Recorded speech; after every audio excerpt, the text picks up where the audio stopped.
Hello বন্ধুরা, সবাই কেমন আছেন? আমি মনোলিনা আয়ারল্যান্ড থেকে বিদেশ এবং কন্যার আরও একটি ভ্লগে আপনাদের অনেক অনেক স্বাগত জানাই। এখনও রবিবার দুপুরবেলা, তো আমি ভাবলাম একটু রান্নাবান্না করে বিকেলে বেরোবো, আপনাদেরকে নিয়ে যাব সাথে সিটি সেন্টারটা এখানে দেখানোর জন্য। একটা বন্ধুর সাথে দেখা করারও আছে অবশ্য, তাই আকাশটার দিকে তাকাচ্ছিলাম। দেখছি ঘন করে মেঘ করে আছে, তবে আবার ওইদিকে সূর্যটাও দেখতে পেলাম।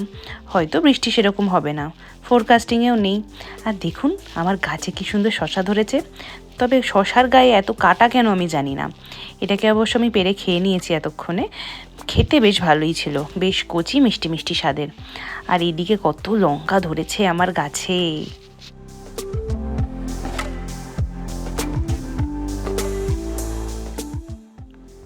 তো লঙ্কা গাছ থেকেই ওই 2-4টে লঙ্কা আমি পেরে নিলাম। আজকে ওই লঙ্কা দিয়েই আমি একটা মাছের রেসিপি বানাবো।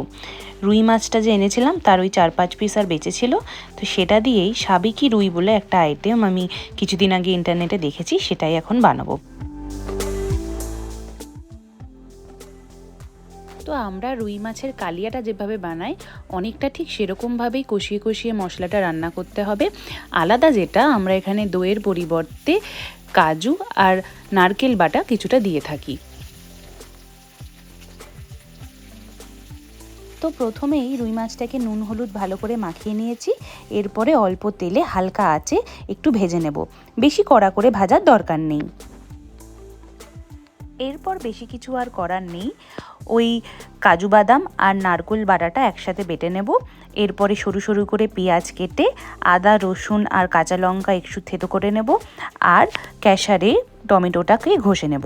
আলাদা করে পিউরি বানানোর কোনো দরকার নেই। এবার চলুন রান্না করতে করতে আপনাদের সাথে আসল গল্প শুরু করি। এর আগের একটি ব্লগ আমি বানিয়েছিলাম, যেখানে আমি জানিয়েছিলাম আমি কিভাবে এই দেশে আসি, কীরকম তার প্রসেস, কিভাবে ওয়ার্ক পারমিট পাওয়া যায় এবং কিভাবে তার ভিসা পাওয়া যায়। দেখে ভালো লাগলো, অসংখ্য মানুষের সেই ব্লগটি খুব ভালো লেগেছে এবং তাদের আরও যা জিজ্ঞাসা তারা কমেন্টে আমাকে জানিয়েছে। সেখানের মধ্যে থেকেই আমি কিছু কিছু প্রশ্ন বেছে নিয়েছি এবং তার উত্তরগুলো আমি যেভাবে জানি এই ব্লগের মাধ্যমে দেওয়ার চেষ্টা করলাম।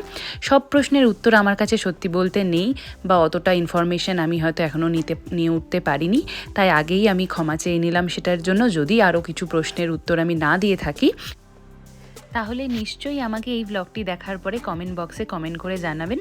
যদি আরও কিছু ইনফরমেশান আমার কাছে থাকে বা আমার ইনফরমেশান নিয়ে কোনো ব্লগ বানানো সম্ভব হয় এরপরে, আমি নিশ্চয়ই বানিয়ে আপনাদেরকে জানাবো। তো আগের ব্লগে আপনাদেরকে তো জানিয়েছিলাম যে ওয়ার্ক ভিসায় আসতে হলে প্রথমে ওয়ার্ক পারমিট রেজ করতে হয়। তো সেই অ্যাপ্লিকেশনের ফিজ হয় 1000 ইউরো মতো, মানে ভারতীয় টাকায় ধরুন ওই 90,000 টাকা। আর এই ওয়ার্ক পারমিট রেজ করার জন্য আপনাকে ডিইটির পোর্টালে, মানে department of enterprise trade and এমপ্লয়মেন্টের যে ওয়েবসাইট রয়েছে আয়ারল্যান্ডের, সেখানে একটা ফর্ম সাবমিট করতে হয়। রান্নাবান্না সেরে খাবার দাবার খেয়ে আমি এখন বেরিয়ে পড়েছি। বিকেলই 4-4:30 মতো বাজে মনে হয় এখন। তো বাস স্টপে এসে গেছি, এবার বাস ধরে যাব আমি সিটি সেন্টারে। আপনাদেরকে এখানকার সিটি সেন্টারটা দেখাতে দেখাতেই বাকি গল্পটা করছি। তো ওয়ার্ক ভিসা ছাড়াও আরও অনেক রকমের ভিসা পাওয়া যায়, যেমন tourist visa, student visa, spouse visa. এবার এই ভিসাগুলো সম্বন্ধে ধীরে ধীরে আপনাদেরকে একটু একটু করে বলছি। তবে চলুন তার আগে আপনাদেরকে বাসের ভিতরটা আমি একটু দেখিয়ে দিই। এখানকার বেশিরভাগ বাসই হয় ডাবল ডেকার। গেট থেকে উঠেই ডান হাতে গিয়ে একটা সিঁড়ি আছে, সেই সিঁড়ি দিয়ে উঠে ওপরে যাওয়া যায়। আর একটা জিনিস আপনাদেরকে দেখায়, এই যে দেখুন এখানে সামনে করে দুটো সিট রাখা আছে।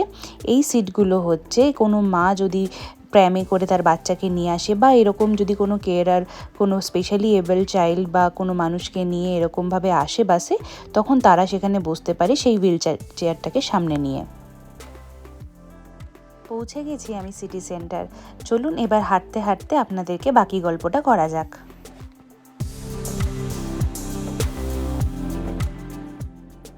আমার মতো যারা ক্রিটিক্যাল স্কিল ওয়ার্ক পারমিট পেয়ে এই দেশে কাজ করতে আসে তাদের হাজব্যান্ড বা ওয়াইফ ডিপেন্ডেন্ট ভিসা নিয়ে এই দেশে আসতে পারে।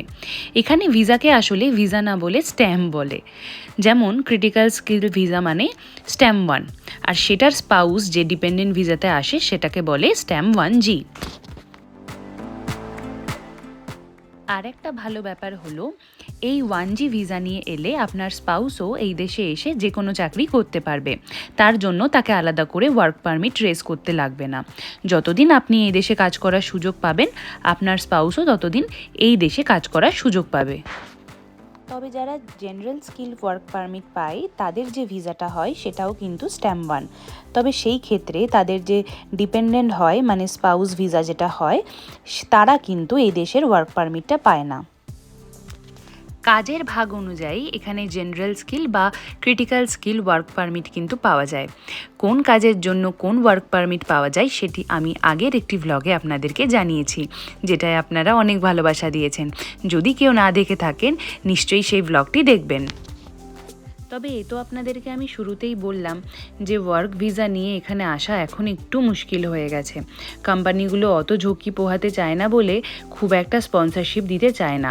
তাই জন্য অনেকেই এখন কি করে, তারা মাস্টার ডিগ্রি করতে এই সব দেশের বিভিন্ন কলেজগুলোতে এসে ভর্তি হয়। স্টুডেন্ট ভিসার জন্য এখানে যে ভিসাটা হয় সেটাকে বলে স্ট্যাম্প 2 ভিসা। এখানে মাস্টার ডিগ্রি করতে 1 বছর লাগে। 1 বছর পরে আপনার যে স্টুডেন্ট ভিসাটা থাকে সেটাকে কনভার্ট করে 2 বছরের জন্য ওয়ার্ক পারমিট পাওয়া যায়। সেই স্টুডেন্ট ভিসাটা তখন স্ট্যাম্প 2 থেকে কনভার্ট হয়ে স্ট্যাম্প 1G হয়। তো এই স্ট্যাম্প 1G ভিসায় 2 বছর যখন কোনো স্টুডেন্ট কাজ করে তার মধ্যেই তাদেরকে এমন একটা কোম্পানি খুঁজে নিতে হয় যারা তাকে স্পন্সরশিপ দেবে, মানে স্ট্যাম্প 1 তাদেরকে স্পন্সর করবে। কথা বলতে বলতে আমি সিটি সেন্টারে চলে এসেছি। এই জায়গাটাকে বলে হেনরি স্ট্রিট। খুব হ্যাপেনিং একটা জায়গা। চারিপাশে বড় বড় শপিং মল, বড় বড় দোকান, প্রচুর মানুষের আনাগোনা। আর ওই যে সামনে গম্বুজের মতো যে জিনিসটাকে দেখছেন সেটাকে বলে স্পায়ার।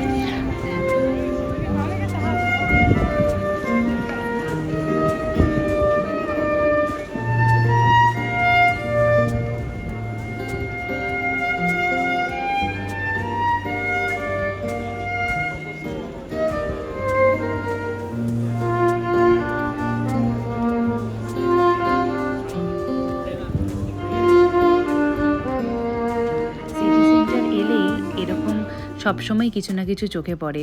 কেউ হয়তো নাচ করছে বা কেউ গান করছে, কেউ এরকম ভায়োলিন বাজাচ্ছে, ভীষণ ভালো লাগে দেখতে।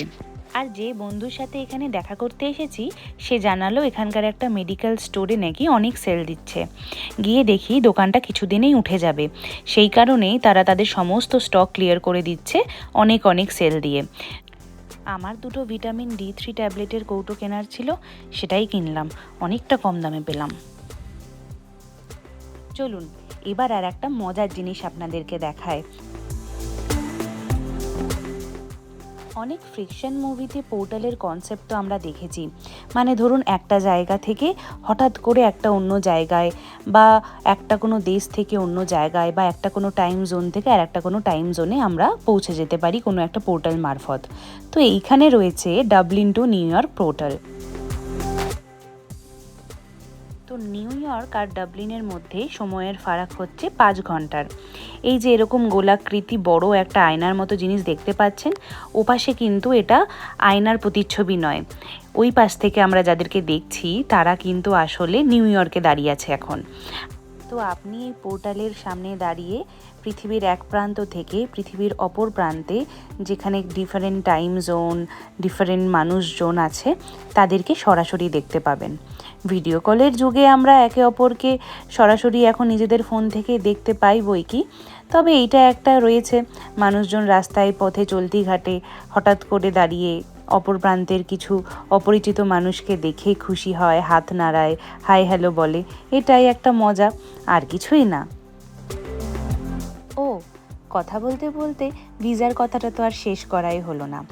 ওয়ার্ক ভিসা বা স্টুডেন্ট ভিসা এই তো আপনাদেরকে বললাম, স্পাউস ভিসার কথাও বললাম, আর সব থেকে যেটা কমন ভিসা, আয়ারল্যান্ড যদি আপনারা ঘুরতে আসতে চান বা কাছের কোনো মানুষের সাথে দেখা করতে আসতে চান তাহলে ভিজিটার ভিসা বা ট্যুরিস্ট ভিসা অ্যাপ্লাই করতে হয়। ট্যুরিস্ট ভিসা আপনারা 90 দিনের জন্য পেয়ে থাকেন। ওই 90 দিনের মধ্যে আপনাকে এখানে এসে ঘুরে যেতে হবে। আর একটা ভালো ব্যাপার হলো, ইন্ডিয়া থেকে আপনি যদি অ্যাপ্লাই করেন তাহলে BIVS স্কিম মানে ব্রিটিশ আইরিশ ভিসা স্কিমের আন্ডারে আপনারা সেটা অ্যাপ্লাই করতে পারবেন, যেখানে একই ভিসা দিয়ে আপনারা দুটো দেশই ঘুরতে পারবেন। চলুন তাহলে আজকের মতো ব্লগটি আমি এখানেই শেষ করছি। আমার ব্লগটি যদি ভালো লেগে থাকে একটু লাইক, কমেন্ট আর সাবস্ক্রাইব নিশ্চয়ই করে দেবেন। আর সবাই খুব ভালো থাকবেন, সুস্থ থাকবেন। খুব শিগগিরই দেখা হচ্ছে পরবর্তী একটি ব্লগে। ততক্ষণের জন্য টাটা।